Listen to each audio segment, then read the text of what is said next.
F&O में profit कमाया तो पैसा आया, पार्टी करी और टैक्स को भूल गए। रुको जरा, सबर करो। तो पार्ट 2 में आज हम बात करते हैं F&O का असली कैलकुलेशन, जहां टर्नओवर, ऑडिट और बुक्स ऑफ अकाउंट्स का असली कलेश छुपा है। तो समझे बिना आइडिया फाइल मत करना, नहीं तो इनकम टैक्स डिपार्टमेंट का नोटिस आ सकता है। सबसे पहला कंफ्यूजन होता है कि टर्नओवर कैसे निकाले। ये नॉर्मल दुकान का हिसाब नहीं है। The formula of the turnover is the sum total of absolute profit and losses. So now what do I mean by this? F&O को कैलकुलेट करते टाइम हम प्रॉफिट एंड लॉस के एब्सोल्यूट वैल्यू लेते हैं। मतलब कि जब हम प्रॉफिट एंड लॉस कैलकुलेट करते हैं तो हम ओनली उनके नंबर्स देखते हैं without worrying about the positive and negative. So adding up all the absolute value, here is the turnover. Second सबसे बड़ा सवाल आता है कि आपके केस में ऑडिट लगेगा या नहीं।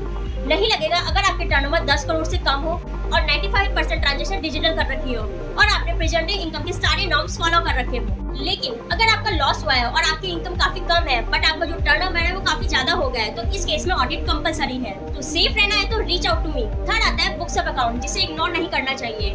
F&O इज ए बिजनेस, तो बुक्स ऑफ अकाउंट्स तो मेंटेन करना होता है। अगर आपकी 2.5 लाख से इनकम ज्यादा हो और 25 लाख से आपका टर्नओवर ज्यादा हो, देन आपको बुक्स ऑफ अकाउंट मेंटेन करनी होती है। उस केस में आपको सिर्फ लेजर, P&L अकाउंट और एक्सपेंस की लिस्ट बनानी होती है। तो मैनुअल लिखने का जमाना गया। F&O में ट्रेडिंग तो सब कर लेते हैं, लेकिन टैक्स का गेम समझो तो असली प्रो बनो। अगर अभी भी डाउट है तो कमेंट करो और अपने रील को सेव कर लो, शेयर करो अपने ट्रेडिंग दोस्तों के साथ और फॉलो करो tax analyse for more such updates.